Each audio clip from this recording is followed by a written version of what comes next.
Assalamualaikum warahmatullahi wabarakatuh. Alhamdulillah, alhamdulillahi rabbil alamin. Wassalatu wassalamu ala asrafil anbiya'i wal mursalin wa ala alihi wa ashabi ajmain, amma ba'd. Teman-teman, sahabat-sahabatku sekalian, Bapak dan Ibu yang kami hormati, alhamdulillah hari ini kita dipertemukan lagi oleh Allah Subhanahu wa taala.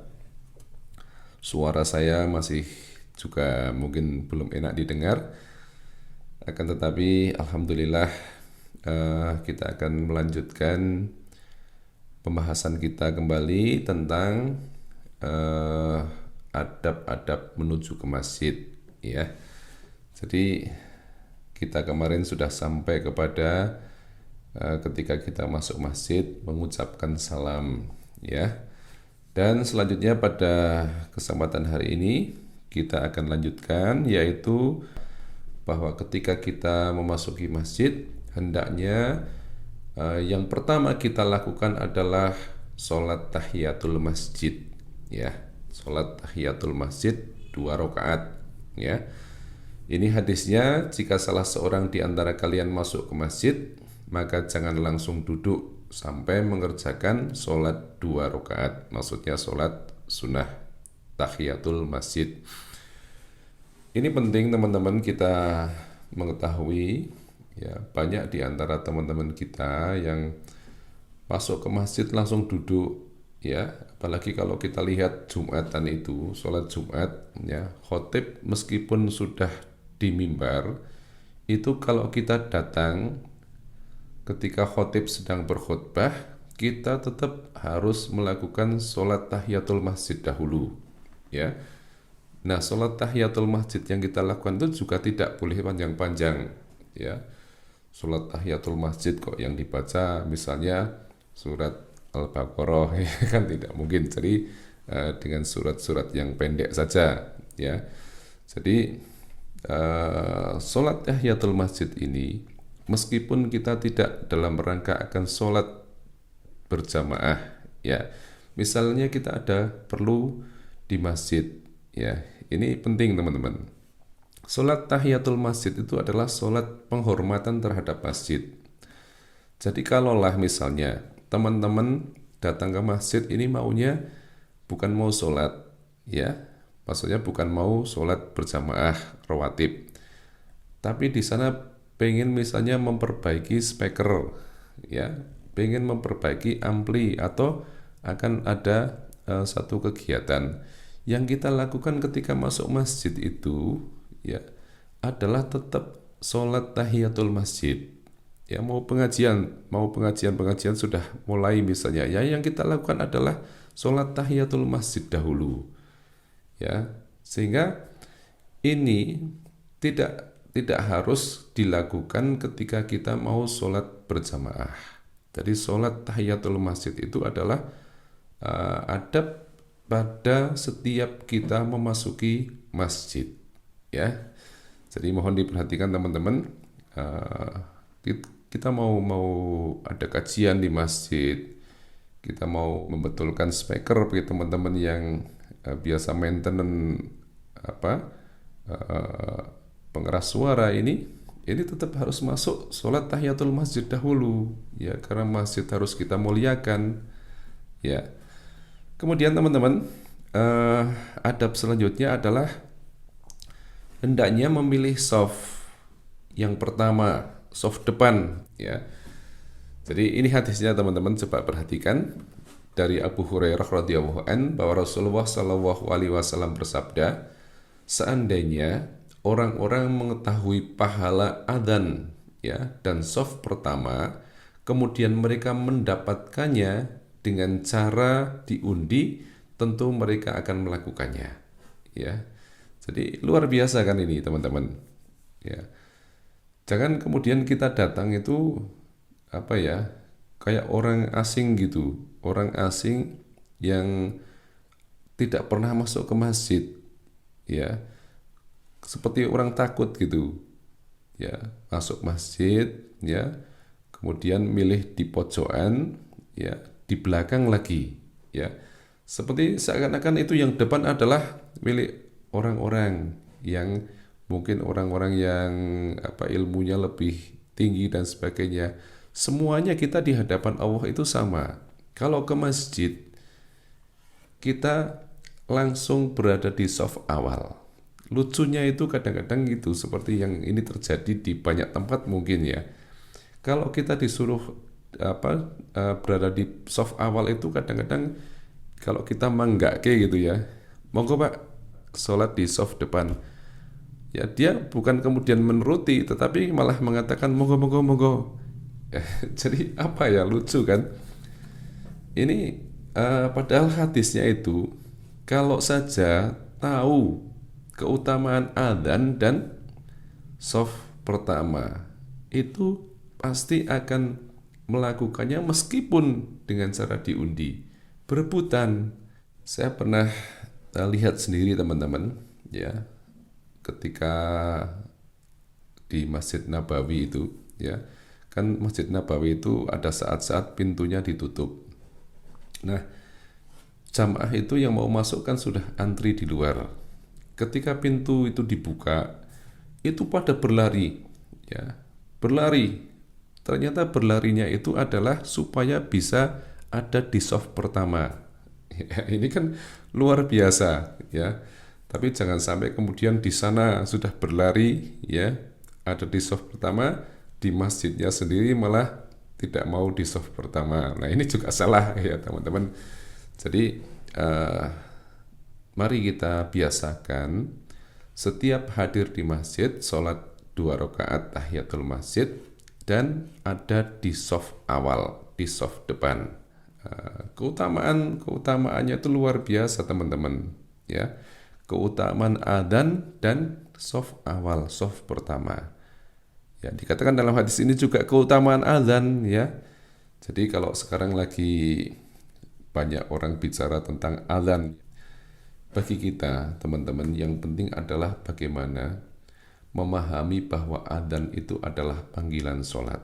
Siapa yang memanggil? Yang memanggil itu memang muadzin yang melakukan, tapi itu adalah panggilan dari Allah ya, panggilan dari Allah. Jadi jangan kita sepelekan ya. Artinya panggilan untuk kita melakukan sholat ya, hayyalas sholah, hayyalal falah, ya, mencari kemenangan ya.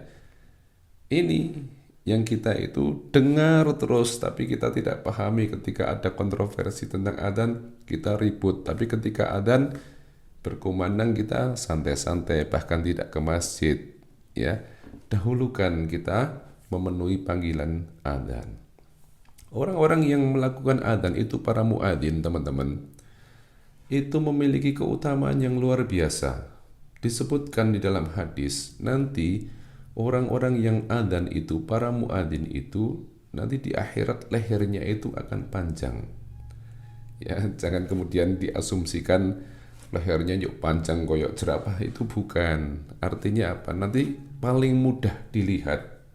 Ya, paling mudah dilihat. Dan suara adzan dari muadzin itu akan dihitung pahalanya ya sejauh di mana suaranya itu didengar. Ya, baik itu yang mendengar manusia atau mungkin makhluk yang lain. Ya, jadi kalau adzan itu memang harus dikeraskan ya. Kalau yang lain ya memang harus diatur betul ya. Harus diatur. Jadi fungsi daripada pengeras suara itu kan memang untuk mengeraskan atau menyambung suara daripada muadzin biar didengar yang jauh. Ya. Ini, tapi lebih dari itu memang kita harus paham bahwa kita sebaiknya hadir di masjid itu sebelum adzan berkumandang. Ya. Syukur-syukur kita yang adzan ya. Jadi jangan sampai masjid kok nggak ada yang adzan ya, sudah waktunya adzan disuruh adzan iren-irenan ya. Iren-irenan ya, pada nggak pede kan, lucu ya. Ini harus pede, kita pede ya. Karena adzan itu kan laki-laki semuanya harus bisa adzan. Jangan kemudian kalau nggak ada si A yang muadzin tidak adzan karena ada kepentingan, terus kemudian masjidnya nggak ada yang adzan. Ini nggak boleh, ya. Kemudian teman-teman, adab selanjutnya adalah setelah kita tadi sholat tahiyatul masjid, ya, di soft awal sebaiknya, ya, sambil menunggu adzan itu kita perbanyak untuk berzikir kepada Allah, untuk membaca Al-Qur'an, ya, dan sebagainya, ya.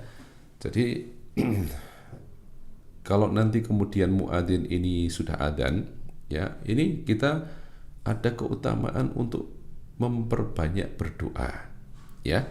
Jadi ini hadisnya begini teman-teman. Ini dari Anas bin Malik radhiyallahu an, ya. Beliau mengatakan bahwa Rasulullah Shallallahu alaihi wasallam bersabda, sesungguhnya doa yang tidak tertolak adalah doa antara adzan dan iqamah, ya. Maka berdoalah di kala itu. Ya, ini teman-teman. Ini harus kita manfaatkan waktu antara adzan dan iqamah ini kan pendek sekali, ya, mungkin hanya 5 menit, mungkin hanya 3 menit, ya. Ini harus kita manfaatkan. Jadi muadzin kalau sudah adzan itu jangan kemudian langsung qomat, ya, tapi tunggu dulu. Mungkin ada yang mau sholat sunat dulu, karena ada yang kemudian berdoa, ya. Doa di antara adzan dan iqamat itu adalah waktu yang makbul, waktu yang diijabah untuk kita berdoa. Perbanyak doa kita kepada Allah Subhanahu wa taala, ya. Jadi itu teman-teman, ketika adzan sudah dikumandangkan, ya, tadi mungkin jamaah yang menunggu itu membaca Al-Qur'an, itu membaca Al-Qur'annya juga tidak boleh keras-keras, ya. Misalnya ada orang yang sholat sunat di sebelahnya, jangan sampai terganggu dengan bacaan Al-Quran, ya. Jadi perhatikan, bacaan Al-Quran saja tidak boleh dibacakan dengan keras-keras yang bisa mengganggu, apalagi bacaan-bacaan yang lain yang tidak ada tuntunnya dari Rasulullah atau obrolan-obrolan ini. Jangan sampai kalau sudah ada di masjid, hindari ngobrol yang tidak perlu, ya, sambil menunggu adzan atau iqamat, ya. Sehingga betul-betul di sana adalah yang kita lakukan zikir dan membaca Al-Qur'an dan sebagainya, berdoa kepada Allah Subhanahu wa taala. Teman-teman, jadi ini kita bacakan hadis, ya, bagaimana menunggu sholat dan tidak mengganggu orang lain itu, ya. Hadisnya begini, dari Abu Hurairah radhiyallahu an, bahwa Nabi Shallallahu alaihi wasallam bersabda, salah seorang di antara kalian dianggap terus-menerus dalam keadaan sholat selama dia menunggu waktu sholat, ya, di mana sholat itu menahannya untuk pulang. Tidak ada yang menahannya untuk pulang kecuali sholat, ya. Jadi kita tadi datang lebih awal, ya, di soft depan, kemudian kita menunggu waktu sholat, ya, bersama imam itu, kita sudah dihitung melaksanakan sholat. Kita tidak boleh keluar dari masjid ketika adzan sudah dikumandangkan, ya, kecuali misalnya kita batal kemudian mau wudhu, itu lain. Kalau kita ada keperluan tidak boleh, ya. Dan kita itu sampai nanti sholat bersama imam selesai, sholat berjamaah, kita itu dari menunggu sampai selesai itu dihitung dalam keadaan sholat. Ini luar biasa teman-teman, ya. Kalau kita lihat hadis yang yang tadi yang di awal itu, ya, bahkan kita dikatakan tidak boleh tasbih dari berangkat menuju masjid dari rumah, ya, karena sudah dihitung sholat juga, ya. Luar biasa, Masya Allah, ya. Sehingga kita bagaimana untuk bisa melaksanakan adab-adab ini secara maksimal, ya. Dan teman-teman harus diperhatikan juga bahwa ketika muadzin sudah mengumandangkan iqamah, ya, ini sudah tidak ada lagi sholat kecuali sholat fardu, ya, bersama imam. Jadi misalnya kita masih sholat sunat, ya, segera selesaikan sholat sunatnya. Kalau muadzin sudah melakukan iqamah, maka kita menyudahi sholat sunnah kita, ya. Jadi sudah tidak ada lagi sholat kecuali sholat wajib. Dan yang terakhir adalah ini mungkin saya mengingatkan juga, kalau sudah sholat selesai, ya, salam sudah kita lakukan, sholat bersama imam berjamaah sudah selesai, ini biasakan kita ini berzikir terlebih dahulu, ya. Jangan pantat-pantat kita itu seperti seperti kebakaran kalau kita duduk lama di masjid, ya. Masjid kita sekarang ini kan sudah nyaman, karpetnya sudah tebal-tebal, ya, AC-nya, kipas anginnya sudah sejuk, ya, ruangannya sudah enak, ya.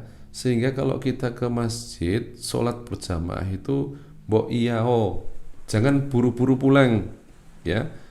Salam, istilahnya kalau kita kan salam kelepat, begitu imam salam, ya kita salam langsung kita berdiri pergi, kayak kita ini nggak butuh yang lain begitu, ya. Kita harus di sana berzikir, ya, istilahnya kita wiridan dulu, ya, jangan buru-buru pulang seakan-akan ada bara api di pantat kita, ya. Jadi jangan buru-buru, ya. Apakah itu kita membaca ayat kursi, ya, kita membaca zikir subhanallah, alhamdulillah, Allahu akbar, dan seterusnya. Meskipun itu mungkin ada yang berpendapat boleh dilakukan sambil jalan, akan tetapi teman-teman, ya, kita bisa melakukan secara khusyuk, ya, di masjid. Saya kira itu teman-teman, bapak-bapak, ibu-ibu, mudah-mudahan kita sekalian bisa melaksanakan adab menuju ke masjid ini, ya. Sekali lagi saya mohon maaf karena mungkin suara saya kurang enak didengar, ya, bukan kurang enak, ya, sehat juga kurang enak mungkin, tapi kurang jelas untuk didengar karena kondisi yang kurang fit, ya. Mohon maaf, mohon doanya, mudah-mudahan Allah segera memberikan kesembuhan, Allah memberikan kesehatan kepada saya dan kesehatan kepada teman-teman yang juga sedang sakit. Kita akhiri. Assalamualaikum warahmatullahi wabarakatuh.